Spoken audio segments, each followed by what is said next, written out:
Well, thank you, Scott, for all that you told us in this first hour.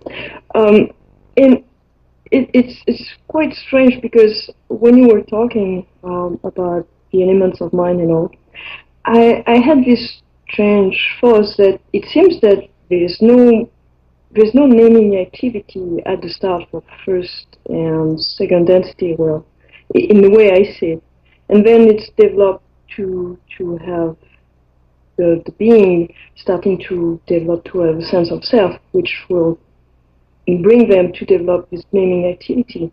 And then the way back seems to be to detach from it. And so, am I understanding correctly?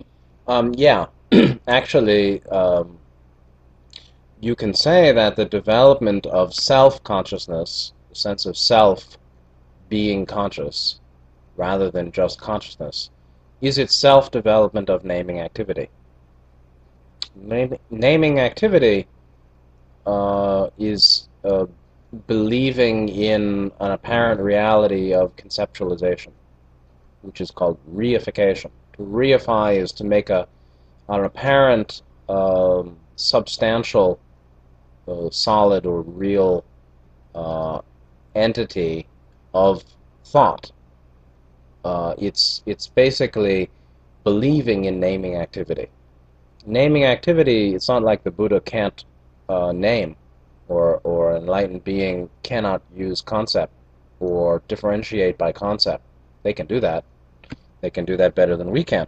But they know that it's temporary and provisional and insubstantial and illusory in a sense. It's a kind of fiction of the mind. It's believing that a cloud is uh, has a kind of reality uh, the same as the sky. The sky remains while the cloud forms and dissolves. Believing that the cloud and the sky are uh, the same or of the same nature is wrong. The sky doesn't appear. I mean, you can say, well, it appears because a planet appears and a planet dissolves. Sure, and if from that time frame, yes, they're both appearing and dissolving, sky and a cloud. But from our more limited time frame and experience, the cloud appears in the sky, and then the cloud takes shape, changes shape, and dissolves into the sky. That's akin to the naming activity, which is basically creating clouds in the sky or putting on labels to experience. It's actually a definition of experience. It's defining and delimiting experience by volitional formations, by compounds, by thoughts, believing in the thoughts as real. The sense of self is akin to that. It's also provisional, and with the insight of non-duality or perception of non-duality, one also perceives anatta, which is no self, or the uh, insubstantiality of apparent self or apparent separation. So yes, they arise and pass away together, naming activity and the sense of self or self-consciousness. so, in terms of soul evolution, do you think that each being choose to use a mind with a specific pattern for one incarnation and so on? You know, like choosing to work on specific lesson for or biases or distortion. Um, So choosing specific features of the mind. yes, that's very true. Uh, you can see that in a single lifetime, actually. I mean, sometimes I think about children versus adults. So this adult, when they were 5 years old, was really happy and very bright and felt very free and very honest and very loving. And then over time, they become tired or frustrated or internally conflicted and complicated and distorted and wiser and more understanding and more capable, more mature.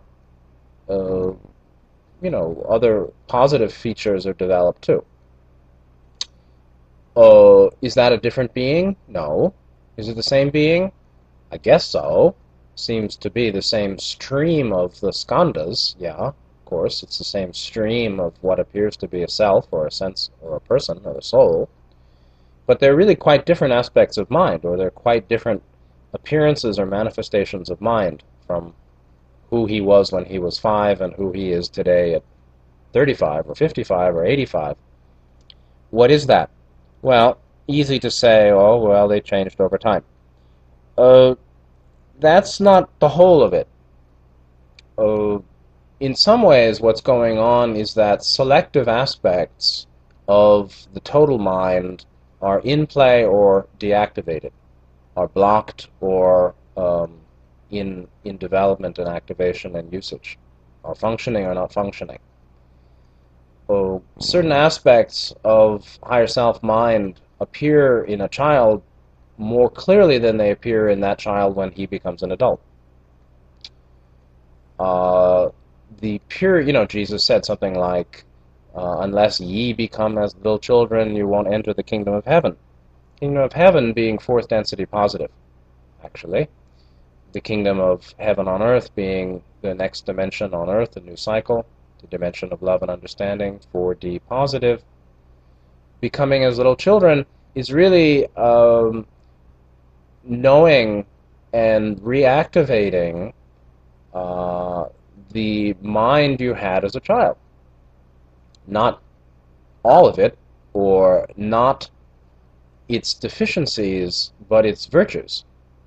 The deficiencies are what are not developed. The virtues are what were developed, which is a certain purity, innocence, sincerity, honesty, brightness, um, whatever the positive qualities of that mind are, which you can see is why people say, "Oh, how cute, how lovely! Oh, it's nice to have children. Oh, I like children."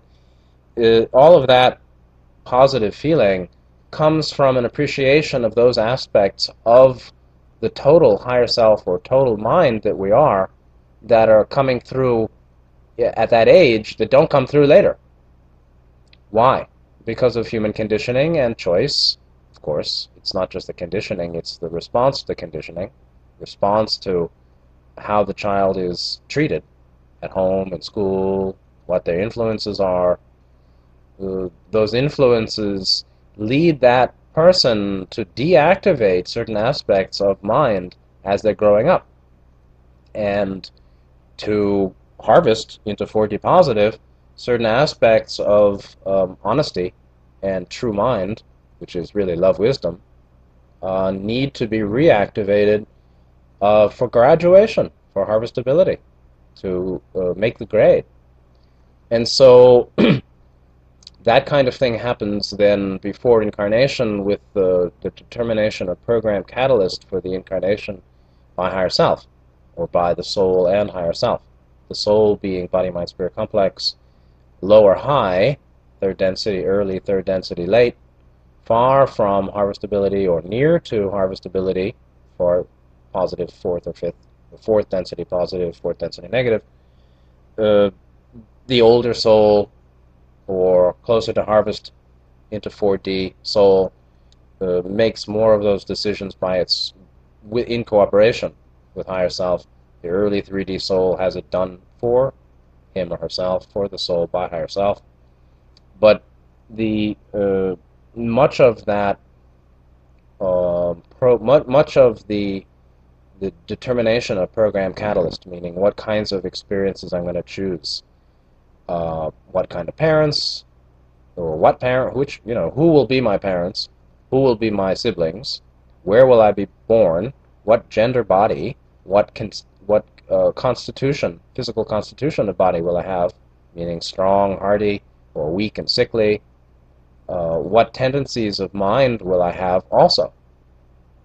What aspects of past life karma will I be working on in the next lifetime, in this life?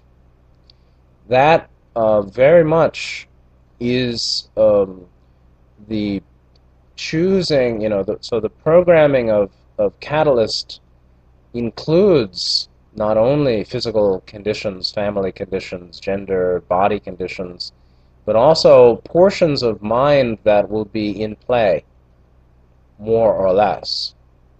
Uh, that's why if a person has a past life memory, a genuine past life recall, it's relevant to what's going on in their current life, generally, but they had many other past lives and many other phases of particular past lives than they are recalling.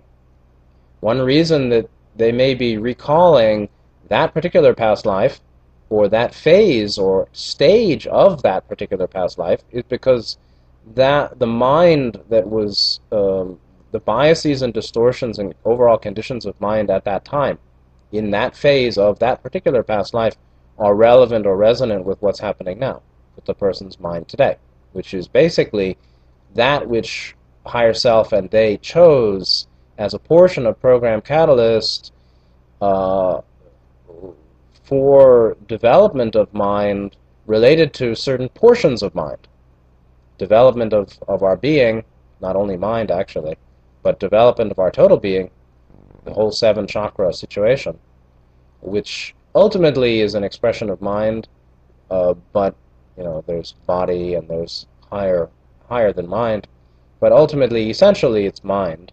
The seven chakras can be understood as mind in one way, but certain aspects of mind will be more or less activated, including distortions, of course, capacities or abilities, talents, skills, and distortions and biases. Will Some will be more in play than others in any particular lifetime. So yes, and that's why the person will go through. And it can even happen during one lifetime when there's a kind of eclipsing. It's like an occulting, like the moon covers some of the sun.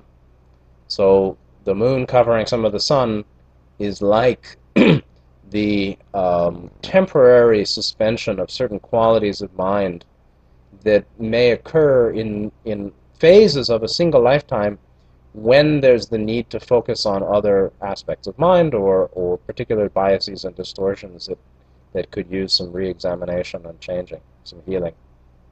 So it's very complicated and subtle. Thanks. Thanks. It's very interesting. I was thinking with your image of the moon covering the sun, it's like the sun being the Buddha. I was wondering, could you explain in some ways what can be the difference between a 3D mind and the Buddha's mind? I mean, I'm sure it's not easy, but can we? Well, I'm not. Can you give us a small picture, Right. between the two? Well, I'm not at that level, so I can't. So, I can't see the head above my head. Um, I can see the chin of the guy's head above my head, but I can't see his crown. So I can't see the scalp of the guy's head who's above my head, but I can see his chin. So, from my view of the Buddha's chin, I would say the 3D mind, believes in the sense of self. It believes in appearance. It believes in the perception of separation. It's very me-oriented, and the Buddha said that this world is a world of the desire world. The three worlds, desire world, form, and formless worlds, is one way of looking at the octave, actually, from third density up. 3D being the world of desire basically means 3D mind, which is veiled, therefore very limited, very limited in perception of reality, perception of self, perception of the universe, perception of principles, or wisdom, or truth, all of that is extremely limited under the logoically, designed, or the cosmic plan for the 3D veil in mind, or the veil in the 3D mind between conscious and unconscious. That's natural to 3D mind, not natural to the mind of a Buddha. There's no veil there anymore. The consciousness or matrix of mind is fully potentiated by the unconscious, or the totality of knowing. The Buddha mind, or the mind of a logos, basically expresses three qualities fully: omniscience, omnipotence, and omnipresence. Omniscience, these qualities are basically mind, body, spirit, or spirit, mind, body. The quality of body is omnipresence. The logos, or a Buddha, Nityananda, can appear in any body anywhere in the octave simultaneously, with as many bodies as it wishes. Just the same way that, there's only one of us here, said Neil Donald Walsh, meaning all is one, meaning that all the appearance of creation, all the dancing thoughts, all the flickering light, vibratory light energy, light love that appears, is the infinite logos, or the infinite being, the infinite creator, appearing itself in those forms. Now, how much of it can be accessed, of its infinity, depends on the level of development of that soul, of that being in that form. So a fifth density being can access infinity more than a third density being. And a Buddha or Nityananda, they live in infinity, they become infinity. So there's omnipresence. They can appear anywhere in the octave, in as many bodies as they wish, fully or partially. That's related to body or form. Then there's mind, which is omniscience. So they know everything. Nothing, they can provide, full technical blueprint for the building of skyscrapers, or trains, or, nuclear reactors, or bodies. They can do genetic work fully. They can make bodies. They can make genetic sequence. They can work on dimensions, this kinds of things. So there's omniscience, the full perfection of mind, or knowing. They know duality, they know unity, both. And then there's omnipotence, which is omnipotent, which means absolute perfection of will, or spirit. Spirit is in many ways will, or the development of will, very much a six chakra affair, actually. The intelligent energy, as the result of intelligent infinity coming into the body, in the sense of seventh chakra to sixth chakra, higher self quality, even more so for the mind of a Buddha or a Logos. There's complete power to do anything that relates to the octave. Now, would a Buddha be able to destroy an octave? Yeah, probably. Just in the same way as that we can, hurt the physical body, or we can, end our physical life. But they would never do such a thing. So there would be no interest in that. But whatever power could do, they could do. So omnipresence, omniscience, omnipotence, omnipresence, full manifestation, of full capacity to manifest, or know, or do, or create, and destroy. So that's the integration of, Brahma, Vishnu, Shiva. The no fetter, no limitation in creation, preservation, or destruction, appearing, changing, passing away. That's basically, Satchitananda, perfect mind, perfect knowing, and power and bliss. That's the mind of the Logos, or a Buddha, or Nityananda. But I can't say I know that from direct experience. I'm only looking at their chin for now. Thanks. Uh, so when you're talking about limitations, um, so that means that a Buddha doesn't have any limit. The mind is like a flow. It doesn't attach or reach or hold on things. So I was wondering, do you think that when us people here in this 3D life, when we get very busy with our mind, we get very attached to different things. Do you think most that's one of the big way that keep us away from reality, from our true us, you know, You mean our true self? Yeah. busy mind? Yeah, busy mind, or yes, staying with some thoughts or being distracted. I'm thinking about all this education system that taught us to memorize things and keep things in mind, to to really hold on to things. Right. And it seems to be very different for Nityananda or the Buddha. Yeah, well, there's a minor difference between attachment to a single thought or a train of thought and distraction, which could be the inability to focus or concentrate on any thought or object. So, lack of concentration uh, is a form of distraction or is a cause of distraction. Distraction as the result of uh, failure to concentrate or remain stable with an object, a thought or a physical matter object. A little different than attachment to a particular thought or view. But, there's an attachment to being distracted, an attachment to lack of concentration, or an attachment to speed or busyness or rest. It's actually called restlessness in the mind, which is one of the hindrances of the path in Buddhism, distraction. Yeah, for sure. Both attachment and distraction they come from ignorance and they lead to ignorance, or they confirm and strengthen ignorance.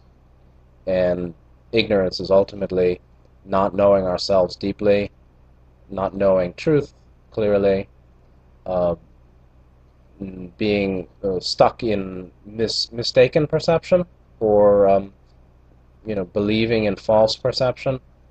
I believe that I am, I, as I think of myself, am real. I am me. I'm just this way. Well, that is an attachment to a false belief, and it's limiting, and it limits how well I can know what's beyond what I think I already know. So, of course, attachment to belief. In fact, that's one of the fetters, or one of the causes of distortion in mind that go away as the stages of enlightenment occur, which is which is attachment to belief, attachment to view, and we need, some kind of a right view, but the ultimate view is that all view is illusory, because it's all naming activity. But yeah, of course, if you're holding something in your hand, there's no space for anything else to be in your hand, and so it's only the open hand that can receive. The grasped hand is closed, is shut for further reception. So distraction is often a form of avoidance. Distraction is, in many cases, it's an attachment to distraction. It's an attachment to busyness, an attachment to lack of concentration, or non-concentrated. Uh, that often is the result of emotional blockage. In Buddhism, there are three poisons uh, called the kleshas, uh, which is anger or aversion, grasping, greed, and desire, and then ignorance. So ignorance, grasping, and aversion, or hatred, desire, and basic not knowing. All of those ultimately are held in place by a form of clinging or hunger, thirst, desire to be that way, to stay that way, to not be otherwise.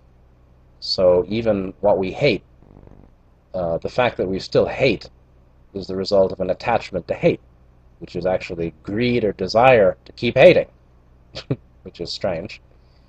Uh, Distraction is like that too. I used to wonder, distraction or neurotic, overthinking. There are certain people who are thinking all the time. They talk like So there's a lot of there's the need to keep the whirl gig whirling, the whirl gig of mind spinning, thought to thought, on and on. Where does that come from, or what's that? How does that relate to the kleshas? Obviously, it's a form of attachment. Obviously, it's a form of aversion. And obviously, it comes from ignorance. There's an attachment to that uh, ceaseless spinning of thought. There's aversion to what the person doesn't want to feel, and it's generally going to be feeling, painful feeling or thought that they don't like, or they dislike, they hate, or they're afraid of, that would be experienced if the mind became more quiet. People say, "Oh, I want to go to a natural place," and one person I talked to somebody, she said, "Oh, I want to go live in a natural place. I want to get out of this crazy stuff, crazy city." I said, "Well, why don't you go to that small island? Go live there. Live there." She said, "Oh, it's too boring. I don't know what to do there, or maybe it's kind of lonely. Maybe I'll feel, I have no support." Well, what that really means is that there are certain things that person would experience in such a quiet place that they don't want to experience. And in general, um, restlessness, overthinking, neurotic, circular thinking, around and around, conflictual, never coming to conclusions, never really settling down into understanding or answers or any peaceful settlement in mind, uh, is it's a mixture of grasping and aversion. They certainly desire to continue that way, even if they hate it. They also can't let go, uh, because there's something avoided, or it's normally the result of blockage of emotional flow. The person who can't stop thinking usually has a lot of sadness or a lot of anger that they haven't expressed. Under anger usually is sadness, and so they may uh, they may have a lot of anger, but underneath that is really sorrow and grief, and that's what they normally don't want, and they feel somewhat in control by that perpetual restless, distracted, busy mind. That gives them a measure of protection and control, to avoid the terrifying, painful emotions that they expect are underneath, which may be there. Maybe some deep pain there, under there. So what do you mean is that attachment and aversion goes in pair? Where there's attachment, there is aversion for something else. This is something that came to me recently, uh, which is that all forms of clinging, or you see in Buddhism there are 12 links in a chain of dependent origination, co-origination, and there's something called tanha, T-A-N-H-A. Tanha means thirst, but it's a kind of craving. It's a kind of longing. And that gives rise to attachment and aversion, or grasping and aversion.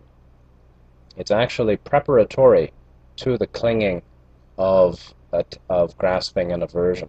Grasping means I want it, I love it, I must have it, I can't lose it. Aversion is I hate it, I don't want it, keep it away, and never bring it, never have it near. Those arise naturally together always, and any expression of one includes some portion of the other. This is very subtle. So, um, so let's say, just in the example of restless mind distraction, distracted mind, busy, circular thinking mind, uh, that is both an expression of aversion and grasping. They're still in a certain pattern, in that they're still in that pattern because there's an attachment to it. Even if they hate it or it's painful, there's still a deeper level of mind which is holding it. That's why it is. It wouldn't be if there wasn't grasping. And then, too, it's a form of grasping that expresses aversion. It's an aversion to what they would experience if that wasn't happening. So, I want people to respect me. Means I hate it when people don't. I want them to look up to me. Means I don't want them to look down on me. I want my spouse to listen to me. Means I don't want my spouse to not listen to me. And I want you to know what I'm thinking. I'm going to tell you. That is also an aversion to not telling you. An aversion to the states of mind would be associated with not telling you. So all forms of grasping attachment intrinsically express aversion to that which is being rejected, which is that which was prior to the formation of that desire. You say, Scott, you're stupid. And I say, oh, I'm so angry. That aversion of anger, that anger is aversion, that aversion expresses the attachment or grasping to a certain ideal of how I want you to think of me and talk to me. So aversion, too, is the result of unrecognized attachment or grasping for the opposite of what's being averred or being rejected. So they come together, and they go together. And all grasping could be understood as grasping aversion, and all aversion could be understood as aversion grasping. Whatever I am attached to is not separate from that which I intrinsically don't want also. I'm attached to it because I don't want to not have it. I want to keep whatever, I want to keep this lifestyle because I dislike an opposite lifestyle. I dislike that choice because I have an attachment to a different choice or outcome or option or whatever. So, just like in the book 2150, when they said that all failure, because it gets us closer to eventual success, should be understood as failure/success. Every failure is a failure success. Likewise, every form of grasping or aversion should be seen as grasping aversion or aversion grasping. So it just means that whatever I grab expresses an intrinsic dislike, and whatever I dislike expresses an intrinsic attachment. And so they arise together and they pass away together because, again, what appear to be opposites are really two ways of looking at the same entity. Same thing as love, light, light, love, or energy, matter, matter, energy. Same thing as actually free will, love, or intelligent infinity. Infinity is ultimately infinite will, infinite power, and the intelligent portion of it is actually love, wisdom, which is basically love, actually. So anything that appears to be two is really one, and it only appears to be two or a particular part or an element because the corresponding element, its antithesis, and the thesis, and every thesis expresses thesis antithesis. Every antithesis expresses thesis as well. Every black expresses black white, and every white expresses white black. So, it's the same thing with color. This is and objects that have color, reflection of color. It's very subtle, this stuff. I'm looking at a pillow. The pillow is green. Why is it green? It's green. It appears to be green because it's actually the fibers of the material are absorbing every color other than green. Every color of the infinite light color spectrum is absorbed other than what it is appearing to be. So it appears to be green, but actually it's absorbing every other color. So does it mean it's really green? Or it's really the opposite of green? So it appears as green only because it's absorbing everything else. So appearance is ultimately the result of, in some way, appearance is the opposite of substance. And so it appears green because it's rejecting green. It's accepting all other colors and absorbing them. They become absorbed so well that they don't even appear. What only appears is what's actually not accepted by that pillow, the fibers of the material of the surface of the pillow. So it's very strange. It's green because it's not green. It's green because it's everything else but green. And so the appearance shows what it's not manifesting. Or it shows what it's rejecting. So appearance, in a way, is a rejection of substance. This is very, very trippy. Yeah, but in this context, can we say that since we perceive the green, it means that we are receiving the green? Oh yeah, we're receiving the green. We're not receiving anything else. But what, that's the key, is that what we perceive is intrinsically a rejection of everything we don't perceive. I perceive the green because I'm not able to perceive the rest of it. And it manifests or shines green because the rest of the color spectrum has been absorbed into it. So is its substance truly green, or is it only appearing to be green? Well, it's certainly appearing to be green, but it's absorbing every other color. So what about that? Why is it not showing what it's absorbing? I don't know. But Well, the appearance and the appearance is formed by a kind of a reflection. Appearance is reflection, and the substance that's reflecting in many ways is the opposite of the reflection. can we say, because, in this sense, if you take the color black is actually absorbing everything. So it's not rejecting anything, or we can say also it's not sharing anything. Yeah?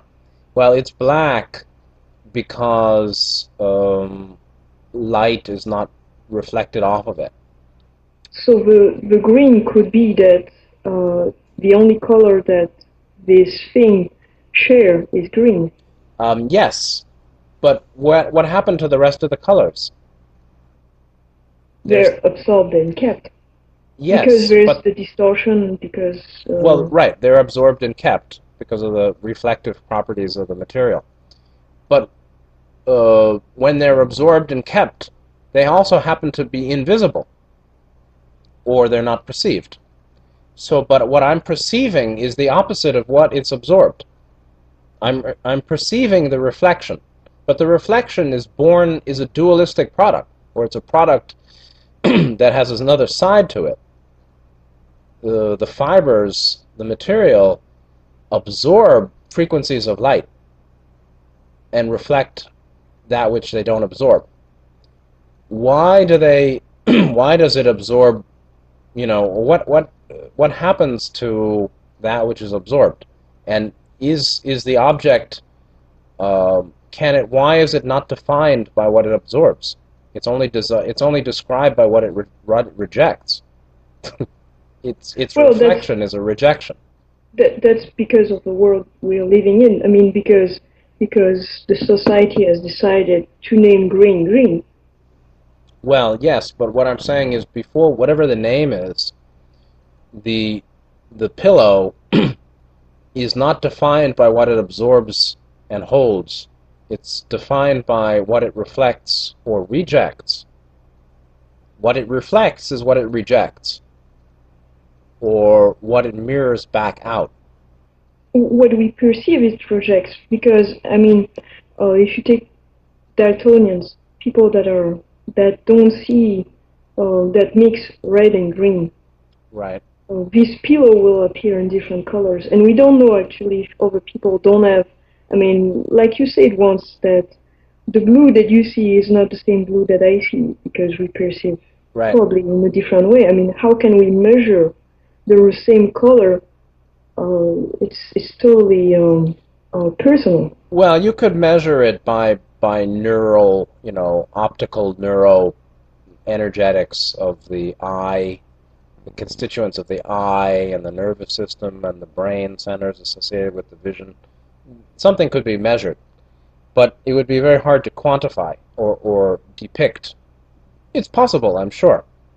I'm sure it's quite possible with very high technology to quantify the uh, the subjective differences in color perception by an output, a visual output from brain signals, brain neural optical signals in the body, in the brain. So I'm sure that's possible, but I'm just saying that appearance and form and substance, or appearance and essence, appearance and a deeper reality, are two sides of the same thing. And so the pillow that's green can also be understood as everything that's other than green too, because those other frequencies of light are absorbed, and a portion of it then, right? It's actually reflecting or showing what it's not accepting. Its reflection shows its non-capture, and what it doesn't show is what it's captured, but that capture is in some ways a portion of its substance now, or is a one way to understand its substance. So this is similar to grasping aversion. What we see is hatred, anger, aversion, meaning that could be the primary experience or response is anger, aversion, hatred. What you don't see is what's not being reflected, which is the underlying complement to it, which in one case is actually, in one analysis, is attachment or a grasping. There's a grasping that gives rise to that aversion. Likewise, that whole complex of aversion grasping, or hatred with an underlying desiring, is itself um, uh, complemented by something deeper, which is the opposite of that. And so that's why Ra used the term, when they were talking about the result of Orion genetic manipulation on some of the early humans in the Middle East, and before that, they used the term their apparent superiority slash weakness. And so the genetic modifications done by Orion, negative ET, on early humanity, which were just a few, not so many, but the result of that was an apparent superiority in mind and body. Yet that apparent superiority is more properly understood as superiority slash weakness, in the same way that Ra talks about love light or light love, that light is more properly light love. The grasping is more apparently grasping slash aversion, and qualities in mind of superiority, which include grasping and aversion, right? I mean, if I think I'm superior, it's an attachment to a certain belief. It's an aversion. It's an attachment to an aversion also. It's an attachment to a positive sense of myself as superior. It's also an attachment to an aversion to what I hate, which is feeling inferior or weak. And yet that complex of superiority, the superiority complex, is itself superiority weakness. Meaning there's a certain weakness in the mind associated with the sense of superiority, which means every distortion has a complement, is complemented by a polarized opposite distortion. But distortion as a whole, that's grasping aversion. So I'm grasping at my sense of superiority because I'm attached to that belief of myself. That rests partly on or expresses an aversion to feeling weak or thinking I'm weak or you seeing me as weak. So there's a kind of grasping aversion in that superiority complex.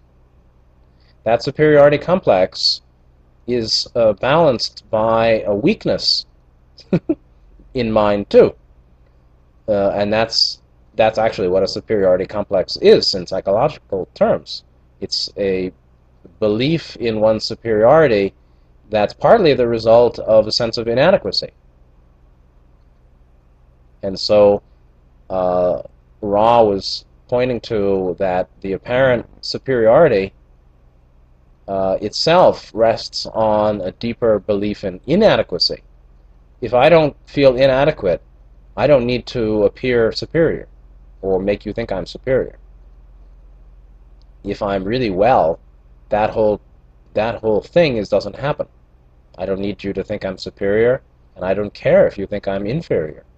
I don't feel weak, so I don't have to make myself seem strong. I don't feel weak, so I don't care what you think, because whatever I am, I am. So the whole thing disappears. So that superiority then is counterbalanced by a deeper inadequacy or weakness that gives rise to that. That's why it's called a defensive structure or psychological defense. That too, that whole complex of superiority weakness is actually balanced potentially by a non-distorted underlying perception or belief, which is in adequacy. So superiority, the apparent superiority complex, rests on the hidden inferiority or inadequacy belief. That complex of superiority, inferiority, or superiority weakness is naturally balanced by the perception of adequacy, which is, I'm well, I'm fine, I am what I am, neither superior nor weak, neither inadequate nor above you. And so you, when you trace one element back, you'll find that it rests on a certain polarized opposite. And when you trace distortions back, you can see that they can be balanced by complementary qualities of mind that are available. Yeah. How can you trace these elements back? I mean, a busy mind will follow stories, and so we'll get into an attachment and an aversion, like you're saying. It feels like all this is very unstable all the time. We go from one side to another, and we keep swaying.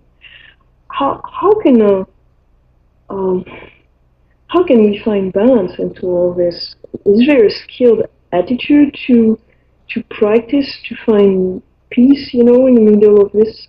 Yeah. Well, these are your questions. How does one start to perceive his or her mind's behavior and patterns, and what could be called the skilled attitude towards mind to find peace?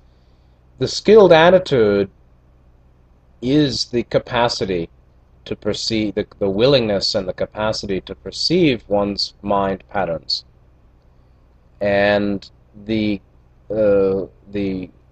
foundation for the capacity to perceive one's mind patterns also is spoken of by Ra, and also is the root of Buddhist meditation, which, as Ra said, is the ability to hold the mind steady in silence.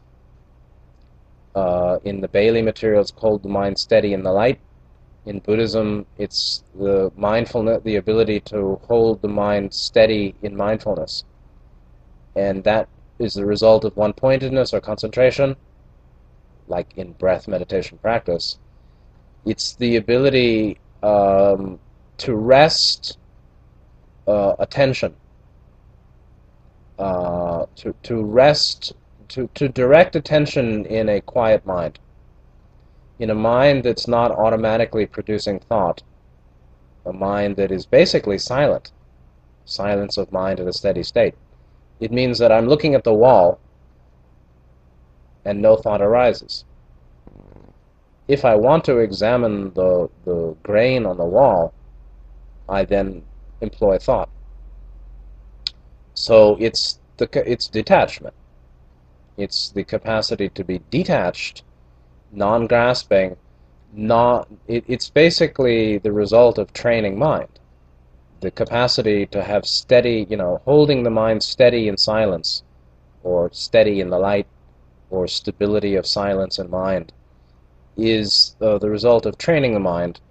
That's the skilled attitude. That skill is the result of practice. Buddhist meditation practice is geared exactly to that, actually.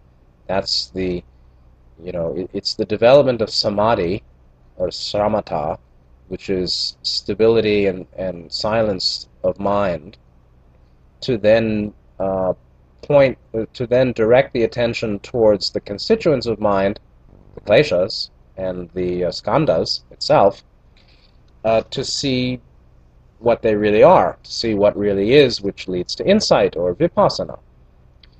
Uh, that is the result of cultivated detachment from automatic or reflexive grasping.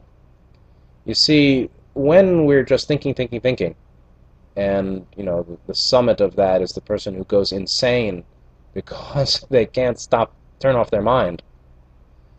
That person is blocked emotionally and needs to cry or scream, and they are unwilling to feel, and so the blockage, it's like if you're really constipated, your stomach feels shitty. The stuck, constipated lower creates a pressure in the upper, and a feeling of blocked, you know, uh, stuffed, and can't get it out. Um, that leads to that kind of overthinking, uh, non non-skillful attachment to endless thinking. Uh, that happens, as that dissolves a bit, then the person is just normally stuck in their patterns, but they're not insanely going round and round, but they're normally stuck in, I'm angry at this, and I'm sad about that, and I want that, and I don't like that, and I worry about this, and I worry about that, and what about them, and this and that and the other thing. All of that quiets significantly as the person develops concentration by mindfulness meditation. That cultivation, that training, that practice, that path of development is ultimately training or retraining the mind away from the reflexive grasping at its own thought form process. The the flow of thought and feeling, sensation, right? The skandhas, the flow of sensation, but more particularly perceptions and volitional compounds or thoughts, memories, images, wonderings. Attachment to that leads to blockage and the inability to um, identify patterns. And the more there's concentration or one-pointedness, the more there'll be silence of mind as the result of um, a disinterest in the normal grasping at mental patterns, sensation and volitional compounds, perception. That one, it's actually, there's a stage in Buddhism in meditation called when the mind inclines towards nirvana, nirvana. When the mind inclines towards nirvana, it's the mind itself has turned the corner and has much less interest in attachment to its thought form production. Therefore, thought form production cuts down drastically, and one ends up with a normally quiet mind. The mind is normally quiet. It the bouncing ball has stopped bouncing. It's lost its bounce, and it just sits and rests. And that's available to anyone.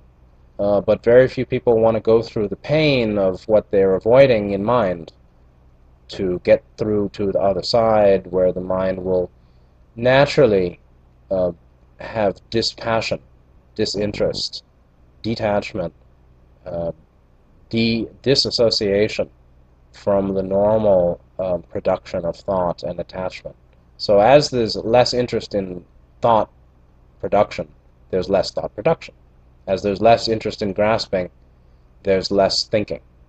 That doesn't mean one is a stupid rock, but there's not automatic thinking. So when Ra talked about the Council of Saturn, they have a hard decision. Sometimes these guys are 6 to 8 density, 6, 7, 8. They use the term when a need for thought is present, then they think. Normally they don't think. They know. They don't need to think because they know. Normally there's no need for thought. But sometimes there's a need for thought present, then they think. Then they can, work their way through something that is challenging or complicated, some decision for the solar system. But normally, no need for thought is present because they live in knowing, and that's possible for us too. And so thought is itself a diffraction of light, meaning it's the result of light obstructed through mind-body-spirit complex, meaning the mind-body-spirit complex or our chakra condition still having blockage here and there, still not fully developed 7 rays and coordinated, establishes mind-body-spirit complex as an obstructive energy field to the infinite light of the logos, or the intrinsic total power of light love available. And so when the mind appreciates silence and peace and loses interest in thought form production, there's no more fascination with thinking. There's no more greed for thinking, no more greed for becoming, no more thirst, no more greed for thirst. It's really the desire to stay hungry. I want to keep wanting. I want more. I want to keep wanting more.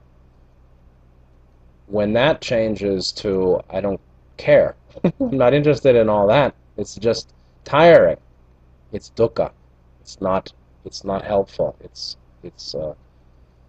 not upaya. It's not skillful, and it's foolish, and it's a waste of time, and it's tiring, and it's exhausting, and peace and ease is much better. Then one is more able to perceive distortions and patterns of mind and avoidance and all that. Thank you. That was very deep.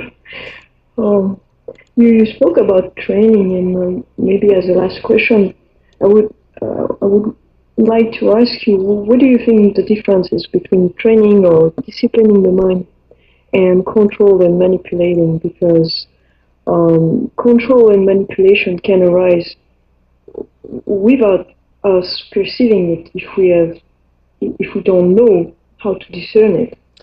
So Yeah, I mean, controlling or control as a word used in opposition to love, love and control.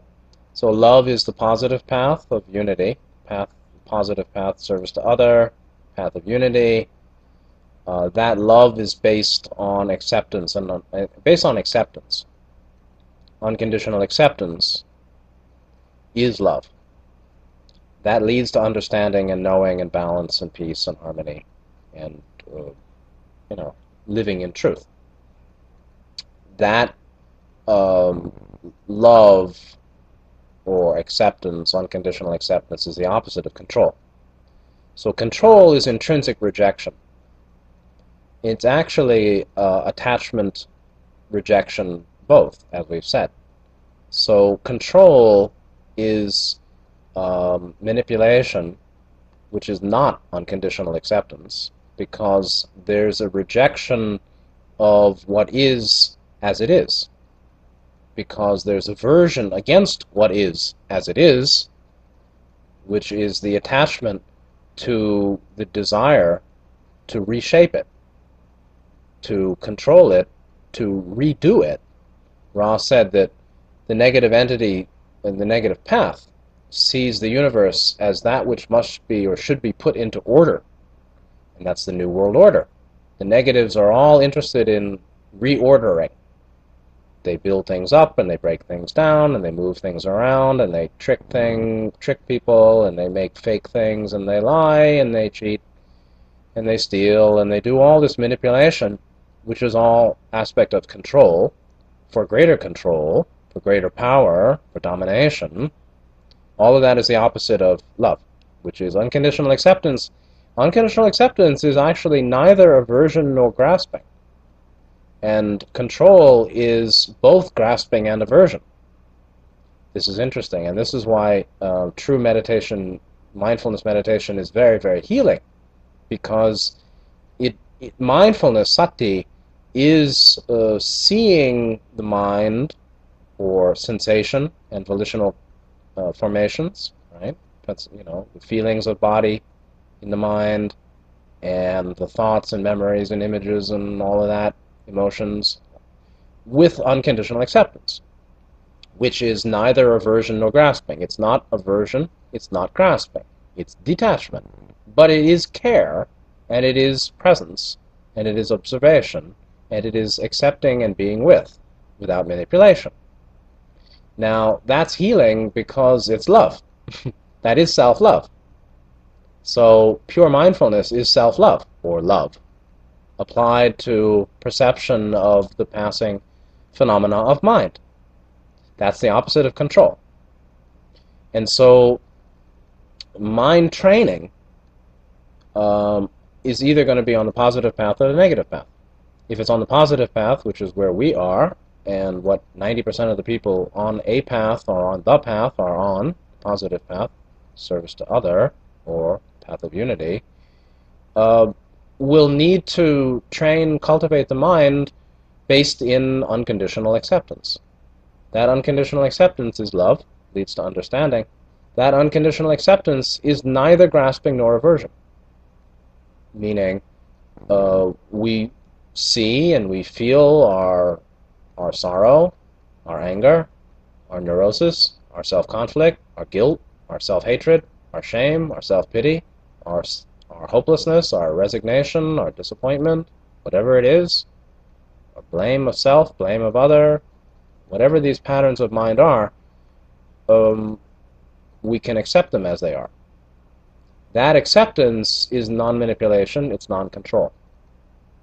That is unconditional acceptance, and that leads to healing, it leads to love, the capacity to love and help others better. It also leads to self-healing and freedom from blockage, from chakra blockage, and it leads to energy to go more into love wisdom. So then we end up with a bigger heart and clearer mind. Love, wisdom, wisdom and compassion. That training of mind is a direction of will, but it's not manipulation or control of our process. And so there's the natural flow of mind, in this case meaning the thoughts and feelings and recognizing our beliefs and our patterns and all that. That's not controlled. It's observed, and we seek to accept it as it is. Then we seek to understand it as it is and make peace with it as it is. That is mind training. That's called the discipline of understanding. Ra talks about that, the discipline of understanding. It's not the same as behavioral. It's training the mind to accept itself and know itself and be free of instinctive patterns. That is the direction of will. Acceptance of self, forgiveness of self, the direction of the will, Ra said, are the key to magical personality or disciplined personality. The discipline is unconditional acceptance, unconditional understanding, or continuing to seek understanding, and forgiveness. Self-forgiveness and forgiveness of other. That's the discipline of understanding. Acceptance, unconditional acceptance, and forgiveness. Understanding and knowing and balance come naturally. That's a training. That takes a bit of effort. I mean, I talk to a lot of people who have problems. Everybody has problems, by the way. Everybody. Everybody. I hardly meet anybody who doesn't have a problem in mind or body or relationship. But almost no one really wants to solve those problems. Those problems. Almost nobody wants to talk about it deeply. On and on and on and on and on. And talk about it deeply. That's why I don't have a lot of business, you know. I mean, I have some business, but because the medicine is available, but nobody wants to take it, or few. And even when they take it, they don't stay with it. Meaning, they start and they stop. They don't want to hear too much truth about themselves because it's painful. And yet, that's the only way to heal. And that's called unconditional acceptance, leading to understanding. That's totally different than control. It's the direction of will in accord with unconditional acceptance, seeking understanding and balance and peace and forgiveness. Completely different than control. The negatives control mind by repression, and people who want to, develop positively often control themselves a lot too. Avoidance is control. Attachment is control. Avoidance and grasping, or avoidance, aversion and grasping and aversion are forms of control. That's why people don't heal unless they're willing to unconditionally, totally, deeply accept their pain and the causes of their pain. The pain really means painful thoughts and feelings, or thoughts and feelings that they feel are painful. Now, the thoughts and feelings that they consider painful, normally they're avoid. The thoughts and feelings that they consider pleasant or pleasurable or positive or goodly, they're grasping. So they grasp at the apparently pleasurable and aver or avoid or hate and reject the apparently painful and never heal or don't heal and die blocked, like most people, and repeat. Even positive spiritual people often are full of avoidance. That avoidance is a form of grasping. It's a grasping at a false sense of self. I'll feel good about myself if I don't look at that bad stuff over there in me. So that's a form of control. And so again, it's either love or control. That's the only two choices.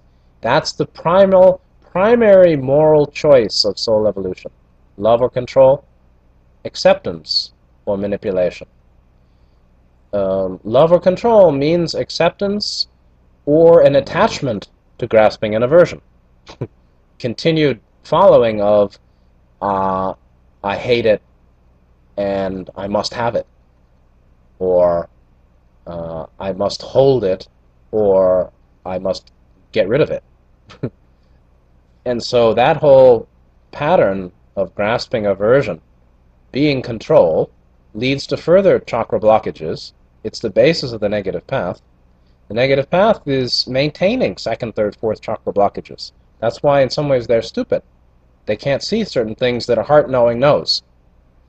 That which the heart only may know, the negatives will never know, because they are consciously heart blocked, because they're second, third ray blocked, because they're attached to grasping and aversion, because they can't accept, because they want to manipulate and control and put everything into order, because they hate what it is, and they grasp at what they think it should be made into, with them at the top, of course.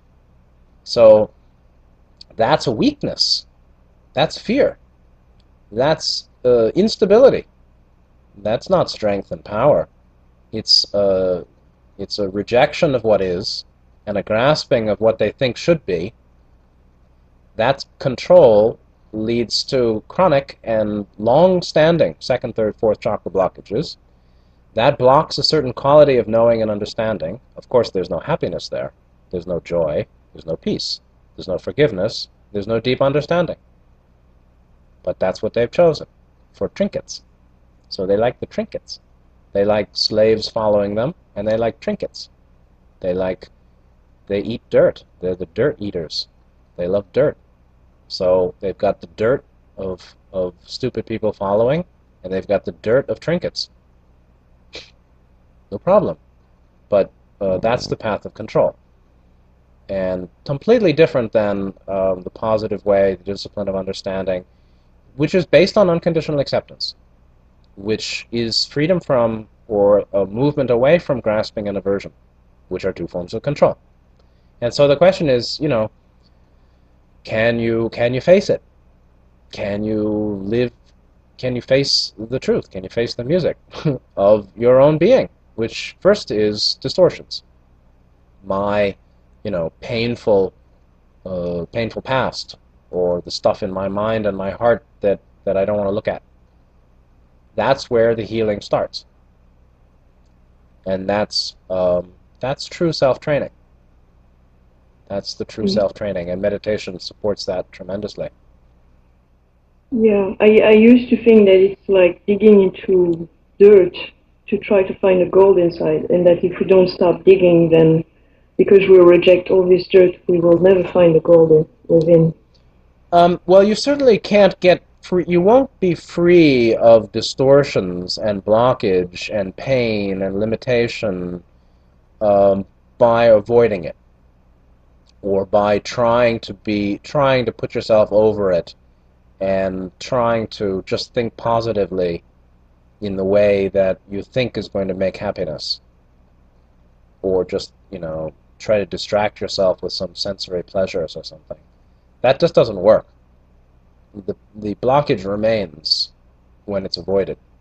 It actually becomes more hardened and harder to remove the longer it is avoided, because the avoidance is a further distortion too. So there's the painful distortions, which are the truths or the feelings we don't want to face. Then there's the avoidance or aversion of that, which is a further distortion, which is further anger, and leads to further hurt and further sorrow. The result of anger or aversion is sorrow, because it's a rejection of what is, which is actually self-rejection, or rejection of me, rejection of the totality of my being, which includes the painful thoughts and feelings. So the avoidance of blockage or distortion and the thoughts and feelings that are painful, that avoidance generates further sorrow and pain in the mind. And so the longer the person avoids, which is called self-rejection, or rejection, or aversion, the longer they do that, the more pain they generate in mind. And then the more pain that they'll have to look into if they ever want to heal all that.